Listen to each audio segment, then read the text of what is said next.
이 밤에 주님 앞에 나오신 여러분들을 주님의 이름으로 환영하고 축복합니다. 네, 이 시간은 죄의 속성이라는 제목을 가지고 말씀을 나누도록 하겠습니다. 우리 인류의 역사는 죄의 역사와 동일하다는 것을 여러분들도 잘 알고 계실 겁니다. 인간은 끊임없이 죄를 지었고 하나님은 그런 인간들을 그냥 두고 보지 않으시고 그 독생자 예수 그리스도를 우리 인류를 위해서 그리고 나를 위해서 보내주셨습니다. 우리는 죄와 뗄래야 뗄 수가 없습니다. 그렇다면 우리는 도대체 왜 죄를 짓는 것일까요? 가만히 생각해보면 죄를 짓는 것만큼 어리석은 일이 없습니다. 왜 그렇습니까? 하나님께서는 절대로 그 죄를 간과하지 않으시기 때문입니다. 하나님께서 분명히 말씀을 통해서 우리에게 경고하십니다. 그 죄가대로 보응하시고 그 죄가대로 갚아주시겠다라고 우리에게 경고하십니다. 그러니까 상식적으로 생각해봤을 때 어리석은 사람일수록 죄를 더 짓게 되는 것이고요. 지혜로운 사람일수록 죄를 더 멀리하는 것이 당연한 상식같이 보입니다. 그런데 어찌된 영문인지 오늘 본문 말씀에 누가 등장하고 있습니까? 바로 솔로몬이 등장합니다. 솔로몬이 우상 숭배라는 치명적인 죄를 범하는 것을 오늘 성경을 통해 볼 수가 있습니다. 그런데 참 이상하지 않습니까? 우리가 알기로는 이 솔로몬이라고 하는 왕은 하나님이 보증하시는 인류 역사상 가장 지혜로운 사람이었습니다. 그런데 그토록 지혜로웠던 그가 왜 우상 숭배라는 이 어리석은 죄악 가운데 빠지게 되는 것일까요?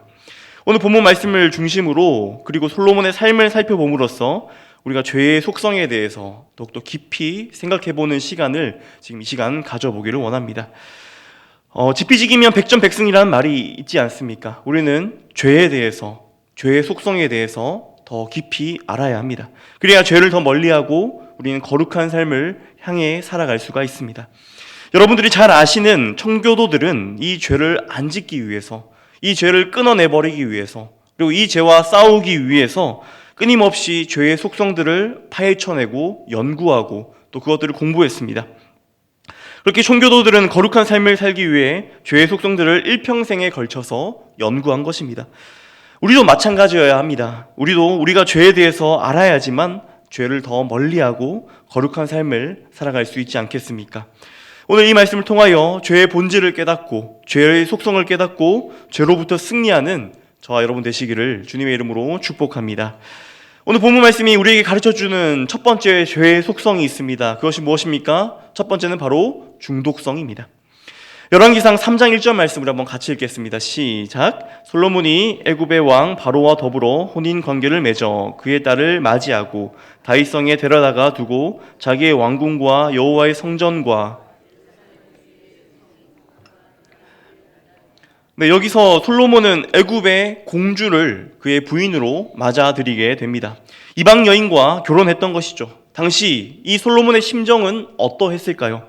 아마도 그 마음이 무거웠을 겁니다. 왜냐하면 오늘 성경 본문에도 등장하는데 하나님께서 율법으로 이방 민족과 결혼하는 것을 금하셨기 때문입니다. 사실은 그 누구보다 잘 알고 있었습니다. 당시에는 이방 민족들이 섬기는 우상들이 있었습니다. 그런데 결혼을 하게 된다면 그들이 우상 숭배에 하나님의 나라의 백성도 빠질 것을 우려하셨기 때문에 하나님께서는 율법으로 금하여 놓은 것입니다. 그럼에도 불구하고 가장 모범을 보여야 하는 그 이스라엘의 왕이 앞장서서 이방 여인과 결혼하게 된 것입니다. 그 이유가 무엇일까요? 당시 애굽은 초강대국이었기 때문입니다. 그런 강대국과 동맹을 맺게 된다면 적어도 우리가 세상적인 기준으로, 세상적인 관점으로 봤을 때 조금 더 유익이 되지 않겠습니까? 그는 아마 스스로 이렇게 정당화했을 겁니다. 이게 다 누구를 위한 선택입니까? 다 이스라엘을 위한 선택이야. 하나님께서 내게 맡겨주신 그 이스라엘 백성들을 위한 선택이야. 그러니까 애국과 같은 강대국과 손을 잡아야 해. 이렇게 이 모든 것이 백성을 위한 길이라고 그는 정당화했을 겁니다.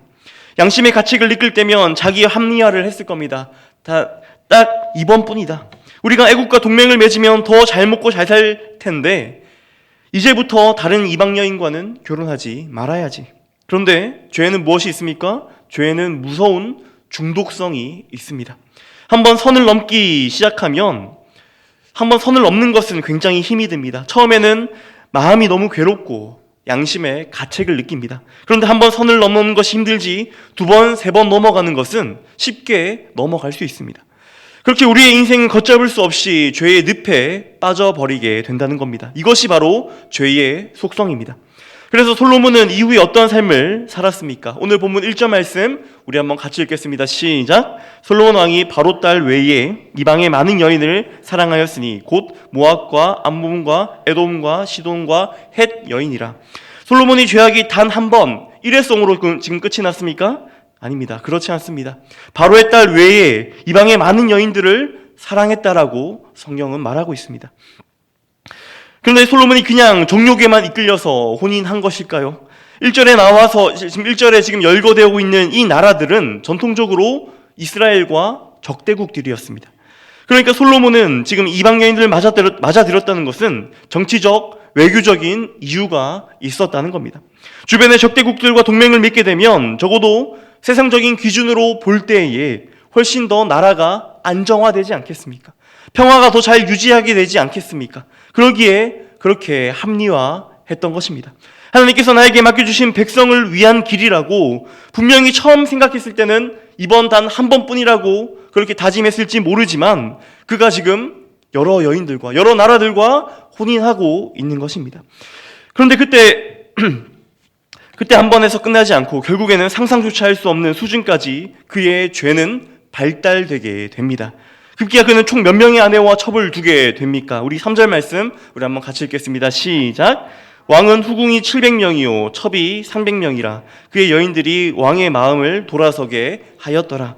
후궁이 700명에 첩이 300명입니다. 총 몇 명입니까? 1000명입니다. 1000명을 하루에 한 명씩 만나도 1년에도 안 되고 몇 년을 만나야 됩니까? 3년을 만나야 됩니다. 솔로몬이 그의 아내와 첩들의 이름을 다 기억이나 했을까요? 솔로몬은 지혜로웠기 때문에 저는 다 기억했으리라 생각됩니다. 그런데 저는 절대로 기억 못할 것 같습니다. 처음에는 이방 여인을 아내로 맞이할 때에 나중에 그 곁에 1000명의 여인을 두게 될 것이라고 솔로몬이 처음에 상상이라도 했겠습니까? 솔로몬은 상상조차 할 수 없었을 겁니다. 이것이 바로 죄의 무서운 중독성과 확장성입니다. 죄는 절대 한 번으로 끝나지 않습니다. 한번 우리의 마음의 삶을 딱 움켜쥐면 깊은 나락까지 끌고 가는 것이 죄의 속성입니다. 단 한 번의 죄라도 결국 우리가 처음에는 상상조차 못했던 곳까지 우리를 타락시키고야 맙니다. 한 명에서 시작하여 1000명에 이르기까지 끊임없이 확장해가는 것이 바로 죄라는 것이기 때문입니다. 죄가 얼마나 무서운 속도로 우리를 변질시키고 타락시킬 수 있는지, 죄가 한번 우리의 마음을 움켜쥐면 얼마나 쉽게 우리를 죄의 늪으로 빠뜨려 버릴 수 있는지를 우리는 베드로를 통해서도 잘 알 수가 있습니다. 마태복음 26장에 등장하는 베드로의 모습을 우리는 잘 알고 있습니다. 예수님께서 로마 병정에게 체포가 되어 대제사장의 뜰에서 재판을 받게 됩니다. 그때 베드로는 무엇을 하였습니까? 뒷뜰에서 저 먼 발치에서 예수님을 보고만 있었습니다. 그런데 한 여종이 베드로를 알아보게 되죠. 당신도 갈릴리 사람이지, 당신도 나사렛 예수와 같이 다니던 그 도당이지 라고 그 여종이 베드로에게 공개적으로 이야기합니다. 그때 베드로가 어떻게 합니까? 처음에는 완강하게 부인만 합니다. 그런데 그 한 번에서 그치지 않습니다. 처음에 부인했을 때 그 베드로의 마음을 한번 생각해 보십시오. 그 내면에는 갈등이 있었을 겁니다. 아니, 내가 어떻게 내 사랑하는 주인님을 배신할 수가 있지? 나도 모르는 사이에 나도 모르는 그 절박한 나머지 예수님을 부인했다라고 그 스스로 합리화했을지 모릅니다. 근데 처음은 한 번이 힘들지, 그 다음 두 번, 세 번은 어떻게 되었습니까?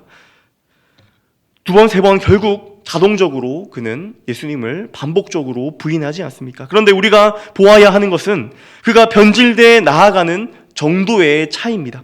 그 횟수를 거듭할수록 그는 더 심하게 변질됩니다. 마태복음 26장 72절 말씀 우리 한번 같이 읽겠습니다. 시작. 베드로가 맹세하고 또 부인하여 이르되 나는 그 사람을 알지 못하노라.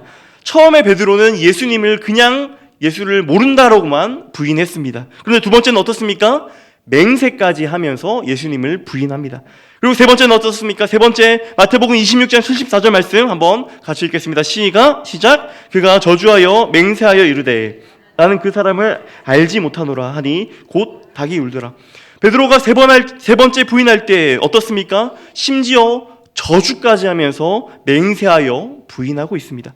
처음에는 굉장히 죄책감을 느꼈을 겁니다. 그런데 두 번째, 세 번째 완전히 자동적으로 죄의 늪으로 빨려 들어가는 것을 보게 됩니다.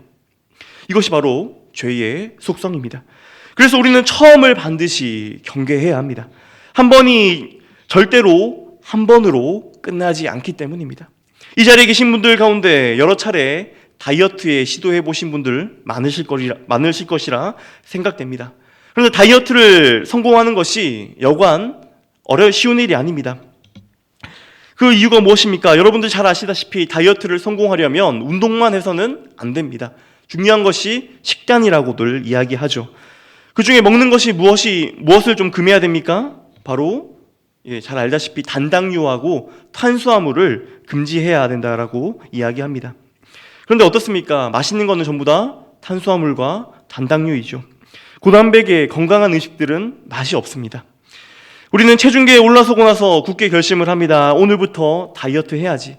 오늘부터 제대로 살을 한번 빼봐야겠다라고 다짐하지 않습니까? 그렇게 우리는 근데 어떻습니까? 보통은 하루 이틀 열심히 운동합니다. 열심히 다이어트를 합니다. 먹는 것도 가려서 먹고 운동도 열심히 합니다. 그런데 3일째 되는 날 어떻습니까? 우리는 강렬한 유혹을 받습니다. 밤에 라면이 먹고 싶고 치킨이 먹고 싶습니다. 그 다음에 어떻습니까? 안지나 서나 음식 생각밖에 나지 않습니다. 그래서 보통 우리는 어떻게 합니까? 그래, 딱 이번까지야, 딱 오늘까지야 라고 우리는 그 선을 넘어갑니다. 그리고 다이어트는 어떻습니까? 네, 물 건너 갑니다. 지금까지 저의 이야기였습니다. 근데 이 원리가 우리의 신앙생활에도 동일하게 작동되더라는 겁니다. 항상 처음 한 번이 너무나 중요합니다. 우리는 세상이나 죄와 타협하게 만드는 그 한 번을 조심해야 합니다. 나의 유익을 위해서, 그리고 내가 죄의 길을 가려고 하는 그 첫걸음을 우리는 조심해야 됩니다. 한 번은 절대로 한 번에서 끝나지 않기 때문입니다. 솔로몬도 처음 이방 여인과 결혼할 때에 아마 이렇게 외쳤을 겁니다. 딱 이번까지야, 딱 오늘까지야, 이렇게 외쳤을 겁니다. 그러나 어떻습니까? 한 번이 한 번으로 끝나지 않고 한 명이 1000명에 이르기까지 그는 무서운 속도로 죄의 늪에 빠져들어가게 되는 것을 오늘 성경을 통해 보게 됩니다. 죄는 무서운 중독성이 있기 때문입니다. 그러므로 혹시 이 자리에 계신 분들 가운데 죄로 인해서 오늘도 괴로워하고 오늘도 몸부림치고 계신 분들이 계십니까? 혹시 오늘 선택의 기로에 서신 분들이 계시지는 않으십니까? 여러분, 그 한 번을 허용하지 마시기 바랍니다.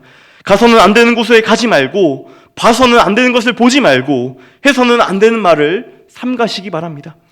주님 보시기에 아름답지 않은 행동을 한 번이라도 하지 마십시오. 우리는 첫 단추를 잘 꿰어야 합니다. 그렇지 않으면 우리는 죄의 유혹 속에서 더욱더 처절하게 싸워 나가야 할 수밖에 없습니다. 두 번째로 오늘 본문 말씀이 우리에게 가르쳐주는 죄의 속성이 무엇입니까?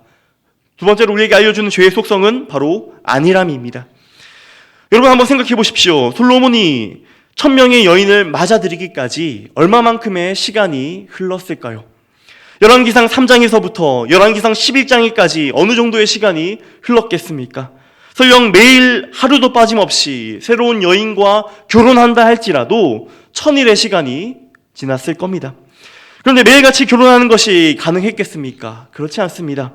구약시대의 유대인들은 결혼을 절대로 하루에 끝내지 않습니다. 여러 날에 걸쳐서 결혼을 했거나 설령 매번 연달아서 결혼을 했더라도 정말로 그것이 가능했겠습니까? 물론 300명은 첩이었기 때문에 많은 경우에 예식이 생략되었다 할지라도 1000명의 여인을 맞아들이기까지 어마어마한 시간이 걸렸을 겁니다. 그렇다면 우리는 자연스럽게 이런 질문을 할 수가 있습니다. 그렇기에 기나긴 세월 동안 과연 솔로몬은 왜 회개하지 않았을까요? 왜 솔로몬은 돌이키지 않았을까요? 적어도 그에게는 1000번의 기회가 있었을 겁니다. 1000번의 문제가 아니라 지난 그 수많은 세월 동안에 수만 번의 회개의 기회가 있었습니다. 그러나 솔로몬은 어떻습니까? 회개하지 않았습니다. 돌이키지 않았습니다. 이유가 도대체 무엇이었을까요? 우리가 그 이유를 생각해보면 너무나 간단합니다. 그가 회개하지 않았던 이유는 그동안 그에게 아무 일도 일어나지 않았기 때문입니다. 처음에 그가 이방 여인을 맞아들였을 때에 그가 불안했을지 모릅니다. 혹시 하나님께서 나를 벌하시지 않을까? 그런데 아무 일이 일어나지 않았습니다. 갑자기 하늘에서 천둥번개가 친 것도 아니고, 갑자기 큰 병을 얻게 된 것도 아니고, 갑자기 큰 사고가 난 것도 아닙니다. 그냥 아무 문제가 없었습니다. 수도 없이 많은 이방 여인과 결혼하기까지 솔로몬에게는 성경으로 봤을 때는 적어도 단 한 번의 문제도 일어나지 않았다는 겁니다. 그러다 보니까 마음이 놓이게 됩니다. 마음이 무뎌집니다. 나도 모르게 안일하게 됩니다.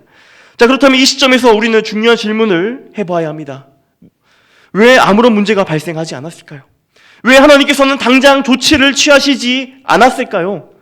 우리 똑똑한 진교교회 성도님들께서는 그 답을 알고 있다라고 저는 생각됩니다. 왜 그렇습니까? 하나님께서는 기다리고 계셨던 것입니다. 그가 스스로 회개하기를, 그가 스스로 돌이키기를, 솔로몬이 자복하고 그 죄를 중단하기를 기다리셨던 것입니다. 하나님은 그만큼 자비와 은혜가 풍성한 분이시고 오래 참으시고 노하기를 더디하시는 분이시기 때문에 그렇습니다. 물론 때로는 하나님께서는 즉각적으로 응징하실 때도 있죠.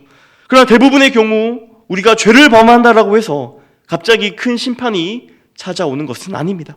대부분의 경우 하나님께서는 그냥 지켜보십니다. 그리고 기다리십니다. 그러나 우리는 절대로 착각해서는 안 됩니다. 하나님은 그 모든 것을 알고 계시고 다 보고 계신다라는 겁니다. 그리고 하나님은 절대로 그 죄를 지나치지 않으십니다. 죄를 관가하지 않으십니다. 반드시 그 죄를 대가를 치르게 하십니다. 그러나 하나님께서는 오래 참으시기는 겁니다. 그런데 하나님께서는 과연 오래 참으시기만 하실까요? 영원히 참으시겠습니까? 그렇지 않습니다. 하나님께서 정해놓으신 기한이 있다는 겁니다. 그리고 그 기한이 다 차버리면은 절대로 돌이킬 수가 없게 됩니다. 그때는 더 이상 회개의 기회가 주어지지 않습니다. 무서운 심판과 재앙만이 기다리고 있을 뿐입니다. 노아의 방주가 완성되기까지 몇 년의 시간이 주어졌습니까? 100년이 넘는 시간이 주어졌습니다. 수많은 사람들이 산 위에 그 방주가 지어지는 것을 100년이 넘는 시간 동안 지켜보았습니다. 그런데 100년 동안에는 아무도 노아에게 달려가지 않았습니다.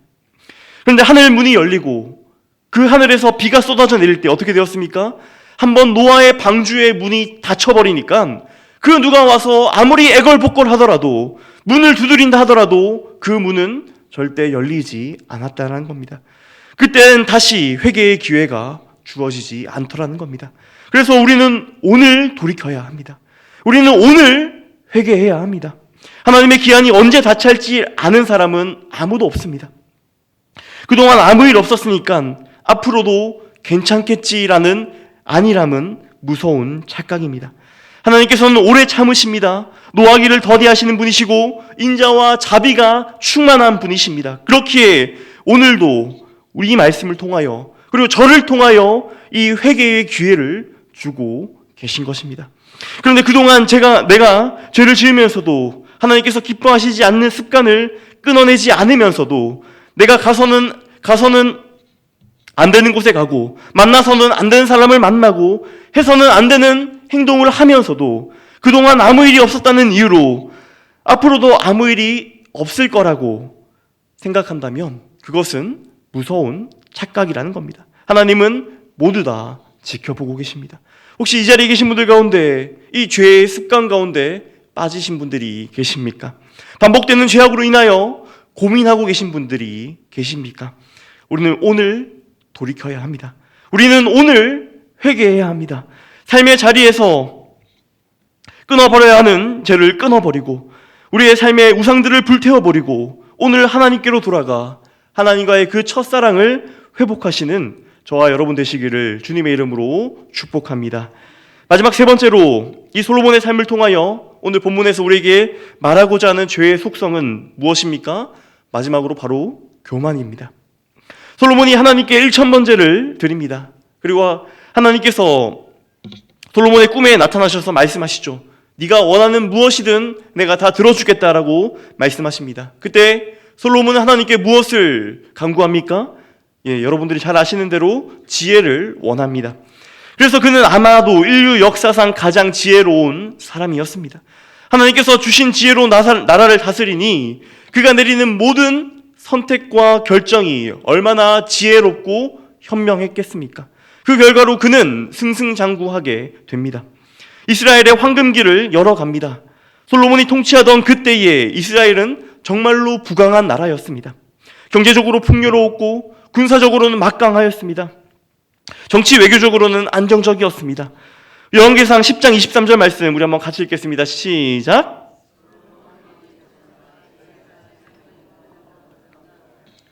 세상에 쟁쟁했던 제국들과 그 어떤 나라들보다 위에 있었다라고 성경은 증언합니다. 그 어느 나라의 왕보다 이 솔로몬의 재산과 지혜가 더 컸다라고 기록하고 있습니다. 그러니 얼마나 그가 잘 나갔겠습니까? 현재 학자들이 이 솔로몬의 재산을 측정해 놓은 것을 제가 본 적이 있습니다. 그 금액이 대략 한화로 따지면 3천조 원에 가까웠다고 이야기합니다. 지금 지구상의 최고 부자라고 하는 일론 머스크도 재산이 250조인데 그보다 12배나 많은 재산을 가지고 있었다는 겁니다.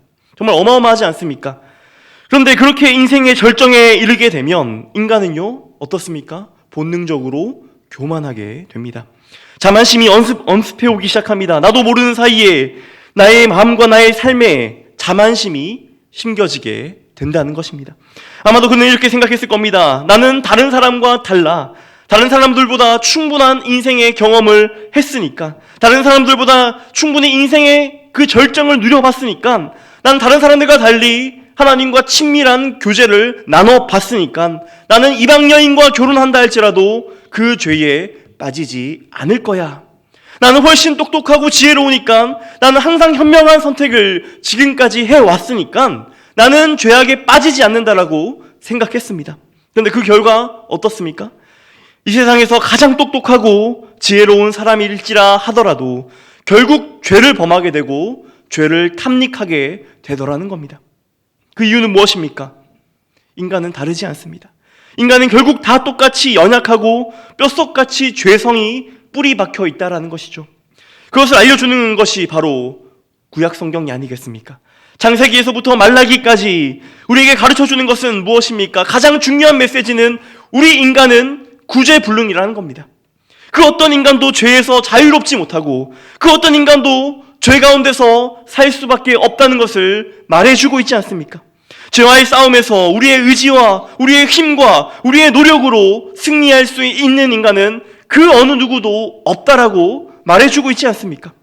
의인은 없나니 하나도 없고 모두 치우쳐서 무익하게 되었으며 모든 사람이 죄를 범하였음에 하나님의 영광에 이르지 못하였다라고 성경은 말하고 있습니다. 수천 년의 세월이 흐르지 않았습니까? 기나긴 세월 동안 그 이스라엘은, 하나님께 택함 받았다라고 하는 선민 이스라엘은 할 수 있는 것은 다 해봤습니다. 율법을 지키기도 해봤고 제사를 드리기도 해봤고 성전을 짓기도 해봤습니다. 그 모든 것을 했는데도 결국에는 안 되더라는 겁니다. 죄의 굴레에서 벗어날 수 없었습니다. 죄를 안 짓고 살아가는 사람은 이스라엘의 역사에 있어서 그 누구도 없었다라고 말하고 있습니다. 하나님이 아무리 많은 기회를 주신다 할지라도, 하나님께서 아무리 많은 선지자를 통하여 회개의 메시지를 선포한다 할지라도 이스라엘에는 들을 귀조차 없었다는 겁니다. 그래서 모두가 치우쳐서 무익하게 되었고 모든 사람이 죄인인데 세상에서 가장 지혜롭다라고 하는 그 솔로몬조차도 예외가 아니더라는 겁니다. 그래서 솔로몬의 삶을 통하여서 우리에게 전해주는 가장 중요한 메시지는 바로 우리 인간의 한계를 말해주고 있습니다. 아무리 지혜로운 사람일지라도, 아무리 인생의 절정을 모두 다 맛본 사람일지라 하더라도 결국에는 죄를 짓게 되고 죄의 노예로 살 수밖에 없더라는 겁니다. 그래서 성경은 솔로몬이, 그리고 우리 모두가 얼마나 연약한 존재인지, 얼마나 추악한 존재인지를 낱낱이 폭로하고 있는 것입니다. 그리고 우리에게 이렇게 말씀합니다. 너 스스로의 모습을 보고 좌절하고 절망하고 애통하라고 우리에게 말하고 있는 겁니다. 세상에서 가장 지혜로운 사람도 가장 어리석은 선택을 하는데 하물며 우리는 어떻습니까? 우리는 나 자신의 흉악한 죄성에 대해서 절망할 수밖에 없습니다. 죄의 굴레에 대해서 아무리 몸부림쳐서 빠져나갈 수 없음에 우리는 애통해할 수밖에 없습니다.